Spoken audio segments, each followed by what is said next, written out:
for the last few months. And being generally a healthy person, she decides to go to her doctor, and various of tests are done. And to her surprise, she's diagnosed with stage 4 breast cancer, which is the most advanced stage. She's surprised, she's baffled. And she had no family history of cancer in her life.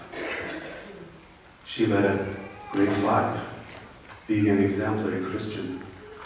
She followed God's path all the time and has a strong faith.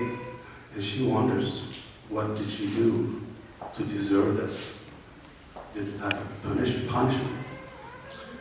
But she's never angry at God. Instead, she prays for His guidance and prays that He will help her and shows the right way. And she comes to her oncologist and discusses the diagnosis and learns that there are so many different options. This is not a curable disease, but it is treatable. It is incurable, but it is treatable. What does it mean? How is my life is going to be different? Then, being a smart woman, she reads a lot about breast cancer or other cancers and how important to make some meaningful changes in their lifestyle. And she realized that she can even improve her exemplary life. And starts exercising, loses almost 40 pounds, eats better food, chooses better food, and approximately 7-8 months passes. And again, to her surprise, she feels much better than she ever felt for the last 30 years before she was diagnosed with cancer. How this could be possible? When she comes to her oncologist again, she discusses the things what she is doing, what she has been doing. And of course, her oncologist is very proud of her. Done the right thing. She's done a wonderful thing. Took this experience and turned into a positive thing in her life. And now, of course, with the help of a daily pill, which is quite smart. It's not a chemotherapy. It doesn't cause hair loss, doesn't cause nausea, vomiting. There are some side effects, of course.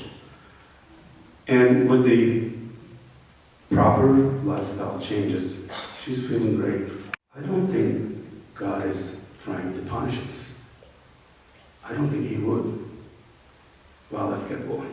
It's better, understand ourselves better, and giving us an opportunity to accept His presence in our lives and accept His guidance. Remember, God is in charge, not the cancer cells, not the toxic chemotherapies or non-toxic pills or supplements or white-coated doctors. It's God who is in charge. I think He's giving us an opportunity and making us a better person. Thank you.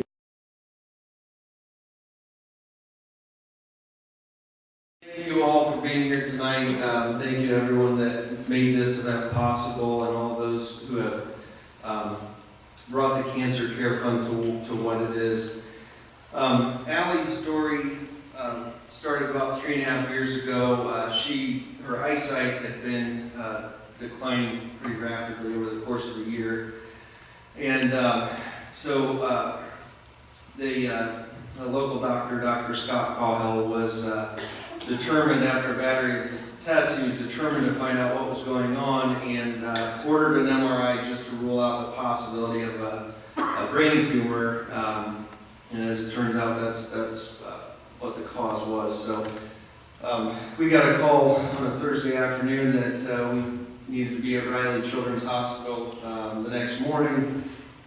Everything happened rather quickly. Allie was in surgery that day to have a biopsy of the tumor, which was on the front of her brain and sort of wrapped around her optic nerves.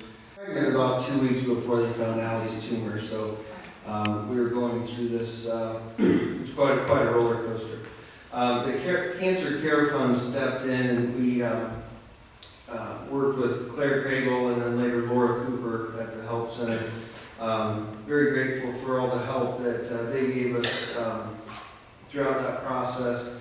We thought that Allie was kind of in the clear after the first few months, and even during that time, the Cancer Care Fund was a huge help. We were relieved to have Allie get through radiation with not a whole lot of side effects, but we basically lived in Bloomington for a couple months. So with all the expenses adding up, I don't know how we could have done it without the help of the fund. So Allie finished radiation treatments, early February of 2011, and again, we thought she was in the clear. We were able to start to kind of get back to normal, and we're grateful to not have to use the fund for some time there. We realized later that year, during the month of September, her tumor was not shrinking as they thought it would, and so she was still having not really outward side effects, but regular MRIs, and it just wasn't improving. So doctors got together, specialists got together, and said we're going to have to do chemotherapy, and that was really a bitter pill to swallow, thinking that Allie was in the clear. She had been through the worst, and so she started making regular trips weekly, sometimes multiple times a week to Riley, and there again, the fund, I just don't know how we could have done it. They helped with our mortgage and some other bills that just, those things don't go away when cancer hits. So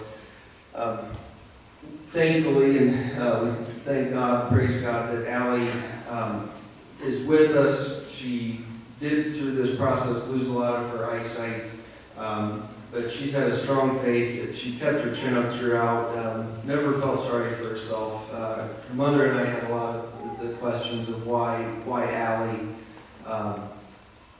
but Allie didn't. She just kind of kept her chin up, and it was really an encouragement to us and everyone around her. Thank you, all of you, for past support for this fund, for future support, for being here this evening. Again, we feel very blessed to live in such a community. We even getting help from the fund, we didn't really have a grasp on what went into this, all the volunteer hours, all the people kind of behind the scenes at events like this, and then of course the people that give to make it possible. So